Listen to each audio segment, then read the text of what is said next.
Сәлеметсіздер ме, құрметті көрермендер. Тұлғалар тағылымы хабарының кезекті санын бастаймыз. Бүгінгі тақырыбымыз Мұса Шорманов, тарихи шындық және құжаттар сөйлейді. Студия қонағы Ғылым ордасы орталық кітапханасының сирек кітаптар және қолжазбалар бөлімінің басшысы Абикова Гүлшат Мәсәлім қызы. Гүлшат ханым, қош келдіңіз. Биыл Мұса Шормановтың мерейтойы 200 жылдығы болып жатыр, Қазақстан бойынша тойланып жатыр. Мұса Шорманов кім болған? Оның шыққан тегі қандай? Қоршаған ортасы қандай? Мәлімет беріңізші. Мұса Шорманов қазіргі мына Павлодар облысы Баянауыл өлкесінде туған. Оның арғы ата тегіне келетін болсақ, 18 ғасырда ел басына күн туған кезде халқын қорғаған атақты батыр Мырзағұл батырдың ұрпағы болады. Кейінгі аталары орта жүздегі сүйіндік руына белгілі Сәти Мырза, бер жағы жас кезінен бала би аталған Шорман бидің баласы Мұса Шорманұлы. Ол өзі жас кезінен, бала кезінен қабілетті елгезек болып өседі. Баласының елгезектігін, білімпаздығын аңғарған Шорман би баласын жастай ауыл молдасынан оқытып, кейіннен Омбыға оқуға жібереді. Енді осы Мұса Шорманов ірі тарихи тұлғаның бірі. Кеңес жүйесінде көп мағлұматтар айтылмады, енді саясатқа байланысты. Ал енді қазіргі тәуелсіздік кезімізде тарих қойнауынан ірі тұлғалар туралы айтылып, жазылып, насихатталып жатыр. Осы Мұса Шормановтың Баянауыл өңірінің аға сұлтаны болып, енді ол сөзсіз ел жұртына, халқына ықпалы айрықша болды ғой. Әсіресе білім ғылым саласына көп ықпал етіп, қазақ жастарын оқытуға көптеген күш салғаны белгілі. Осы мәселе туралы дерек беріңізші.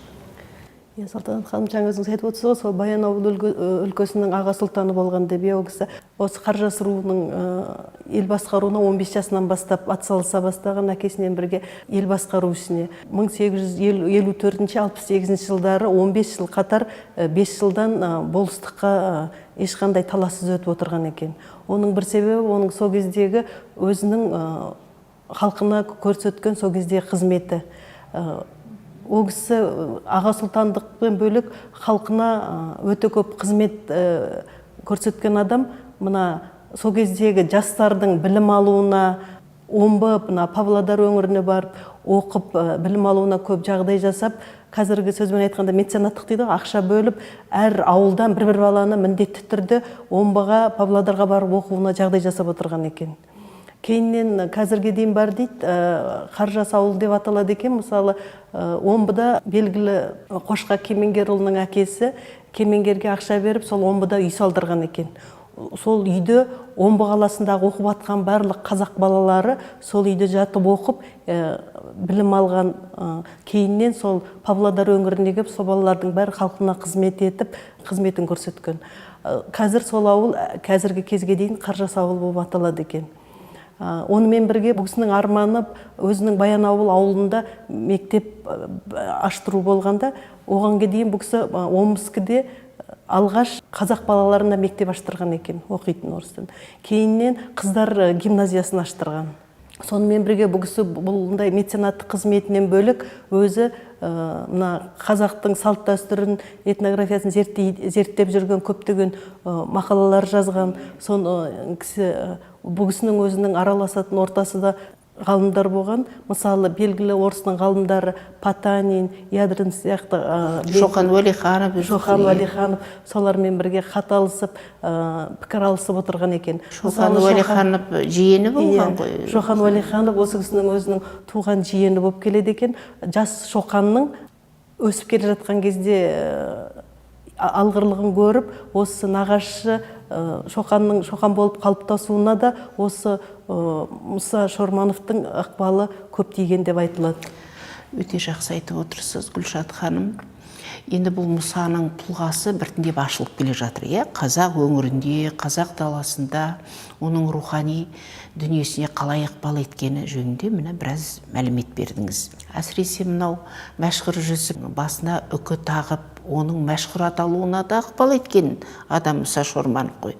Батасын беріп, міне сонда Мұса Шорманов қазақ даласындағы сол өңірдегі айтулы балаларды болашақ жаңағы өсіп жетілуіне тәрбиелеп ықпал еткені көрініп тұр, иә. Соны байқап отырмыз. Енді жаңа сіз айттыңыз, бұл жай ғана ел басқарушы емес, сонымен қоса бір қыры енді мақалалар жазып, қазақтың салт дәстүрі, этнографиясына да көп көңіл бөлген адам. Оның жазған мақалалары да баршылық, е?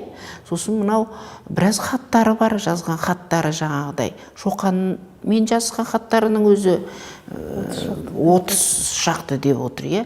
Потанинмен, Ядринцевпен, енді Потанин да Ядринцев та қазақ мәдениеті туралы, салт дәстүрі туралы, өмірі туралы Мұса Шормановтан көптеген жазбаларды алып отырған ғой, е, міне. Сонда көрдіңіз бе, қазақтың жаңағы ортасын, дәстүрін, салтын, өмірі туралы насихаттап отырған бір ірі тұлғаның бірі, бір қыры тағы да ашылып келе жатыр, е. Міне енді осы жазған хаттарына тоқталыңызшы. Мұса Шорманов,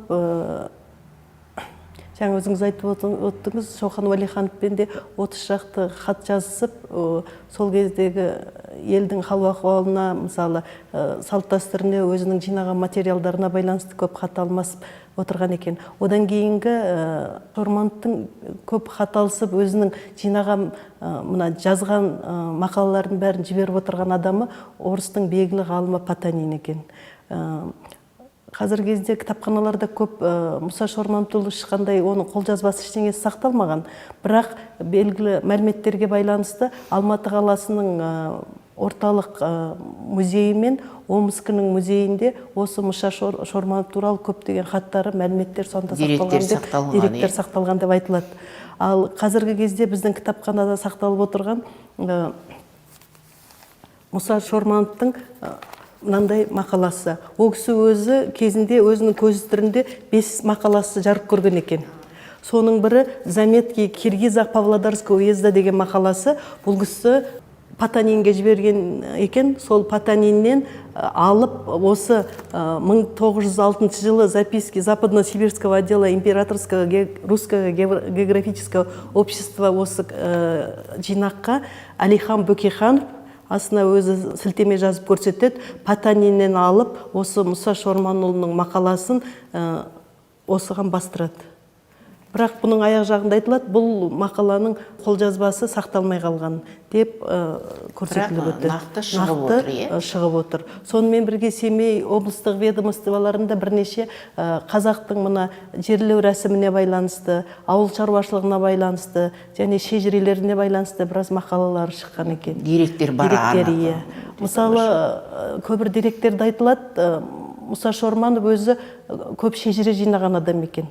Ол кісінің шежірелері, мысалы, қазақтың салт дәстүрі көп жинаған орыстың ғалымы Алектров өзінің мақалаларын, еңбектерінде осы Мұса Шормановтың шежірелерінен алып көп пайдаланған деген көп сілтемелері бар.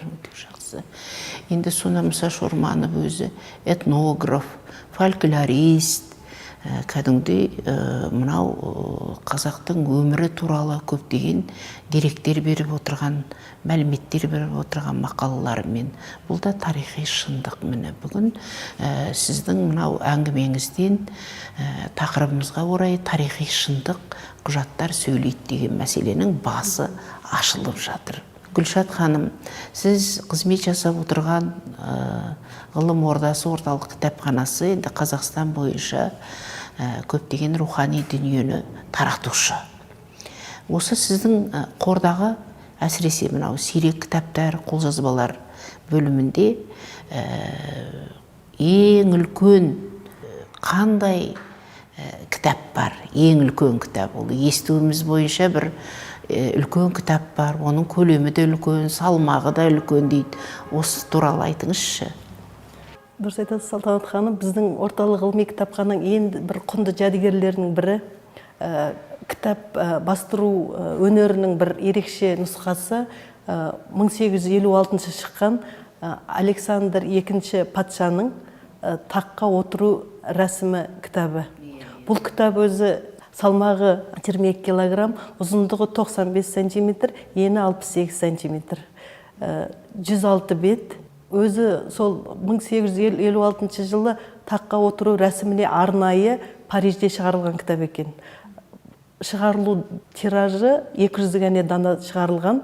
Бізді ең таңғалдыратыны осыдан 1,5 ғасыр жыл бұрын түсірілген 200 дана болып шыққан кітаптың бір данасы біздің кітапханада сақталуы. Біз енді бір жағынан мақтаныш қыламыз, бір жағынан өзіміздің ең құнды жәдігерлеріміздің бірі. Үлкен енді рухани байлық қой, енді бұл тарихи шындық өзі бәленбай ғасыр сіздің қорда сақталып тұр екен.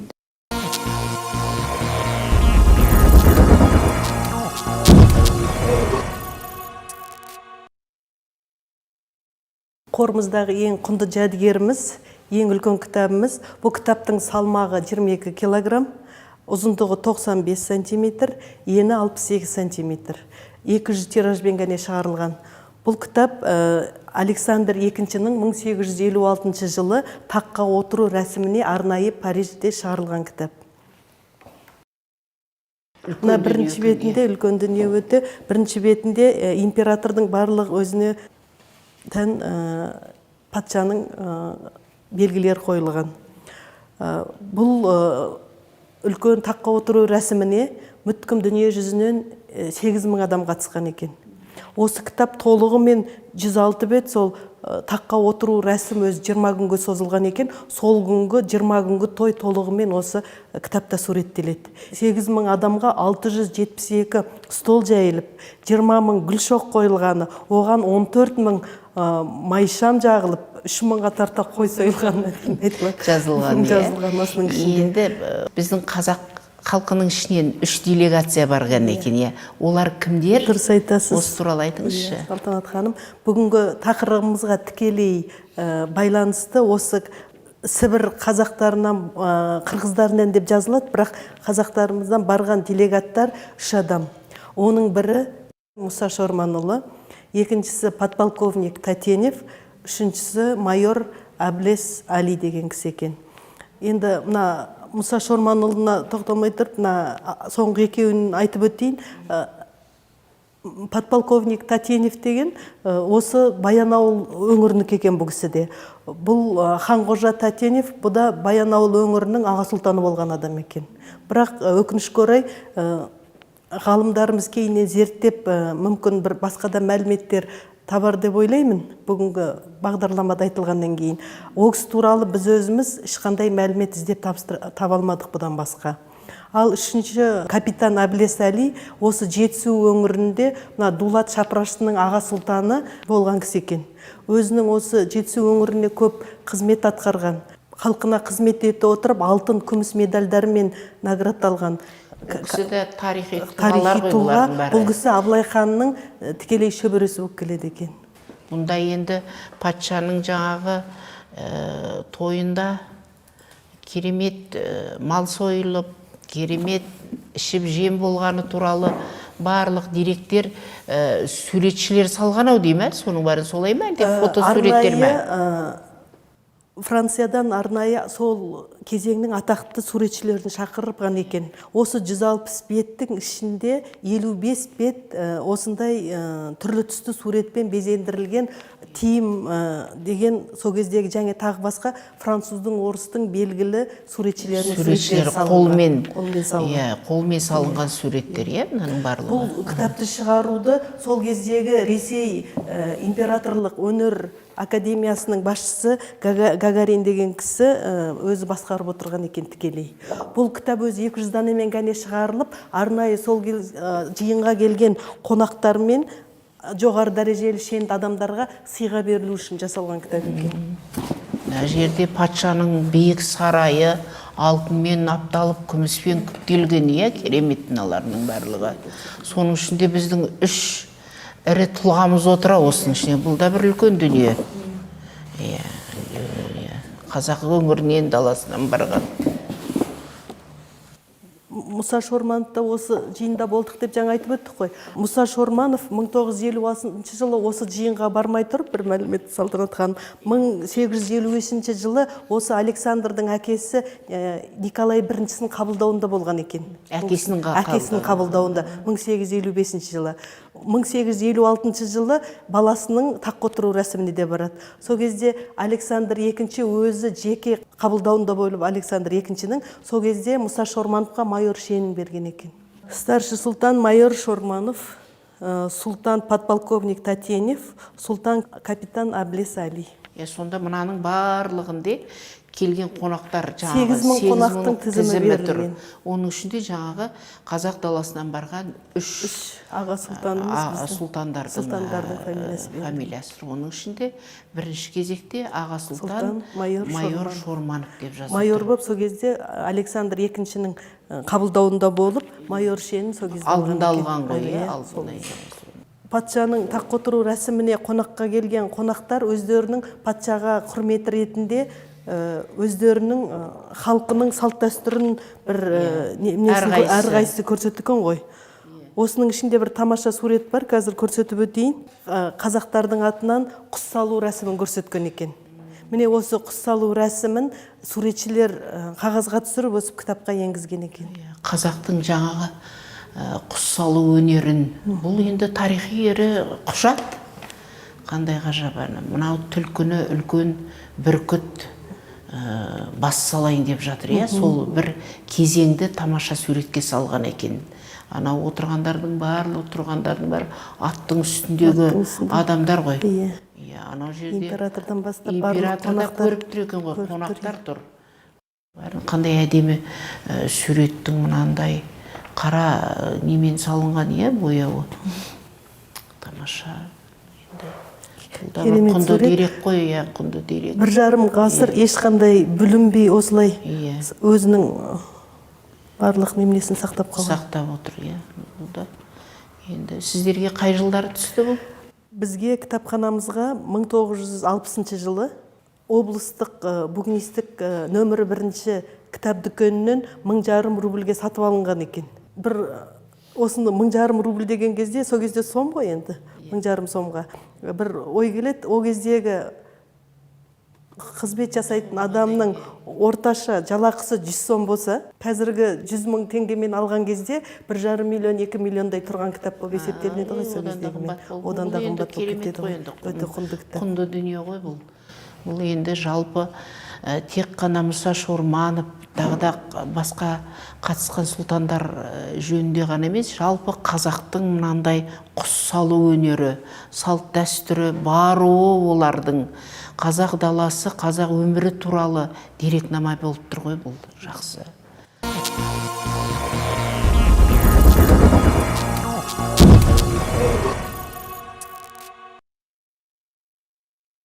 Гүлшат ханым, жаңағы қордағы ең үлкен кітап жөнінде біраз мәлімет бердіңіз. Енді осы Мұса Шорманұлының зерттелу тарихы жөніне тоқталыңызшы. Қазіргі кеңес жүйесінде, әсіресе мына тәуелсіздік алғаннан кейінгі зерттелу дәрежесі қандай? Соған тоқталайық. Өкінішке орай, кеңес дәуірі кезінде Мұса Шорманов, өзіңіз білесіз, кеңес дәуірі бай немелерді көп қолдай бермегеннен кейін бір жабық тақырып болып қалған.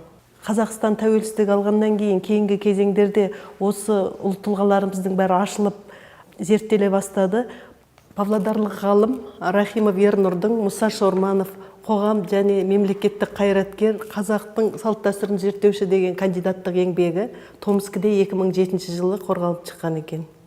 Бұл бір алғашқы еңбек. Одан кейін Павлодар өңірінен шыққан Кереку Баян кітапханасымен шыққан Мұса Шорманов деген кітап.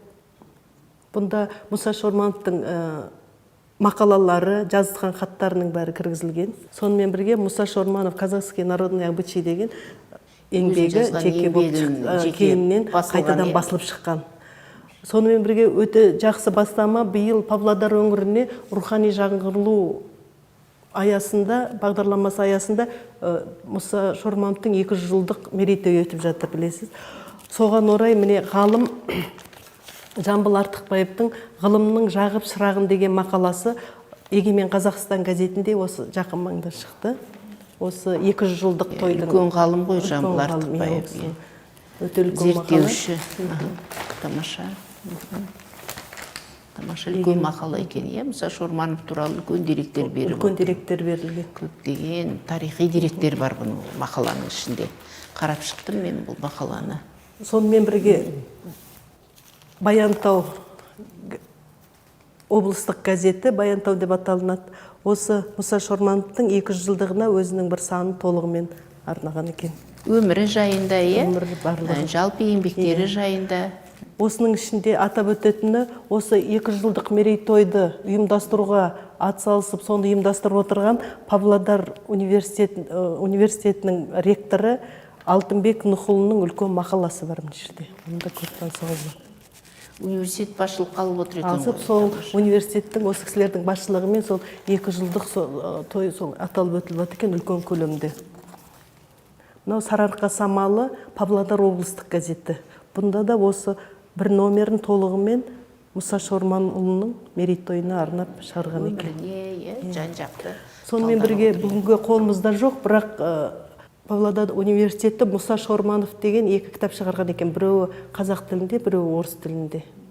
Ол кітаптарды бүгін атап Жалпы айтылып сол Павлодар университеті Сұлтанмахмұт Торайғыров атындағы университет Сұлтанмахмұт қой. Торайғыров атындағы. Көптеген рухани дүниеге еңбек жасап жатады. Оның ғалымдар осы бізге келді. Біраз сол Баянауыл өңірінде өздерінің ірі тұлғалары насихаттап, тарих қойнауынан алып шығып, халыққа, жастарға беріп жатыр енді оларыны. Павлодар өңірі биыл рухани жаңғыру аясында көлемді өте үлкен үш той өткізді ғой, білесіз. Башқұртов Көпеевті өткізді, осы Мұса Шорманов, Бұхар Жырау, Естай. Ірі тұлғалар жөнінде көптеген насихат жұмыстары мықты, ғалымдары да келіп, көп деректер айтылып, өздерінің іштерінде зерттеу дүниелері мықты екен енді. Павлодар өңірінен байқап отырсаңыз, шыққан белгілі, қазаққа белгілі қайраткерлеріміз де көп. Гүлшат ханым бүгін біздің студиямызға келіп, кітапхана қорындағы ең үлкен кітап 22 килограмм салмағы. Ені қанша дедіңіз? Биіктігі 95, ені 68. 68, міне ол. Өзім бірінші рет бұндай үлкен кітапты көріп отырмын.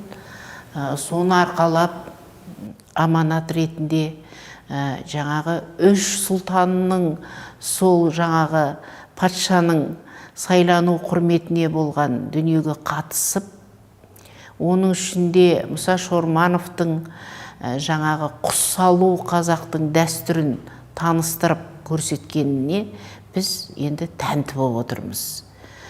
Сіздің бүгін осы студияға келіп, біраз дерек көздерді айтып, тарихи шындықты айтып, деректерді сөйлеткеніңізге рахмет айтамыз.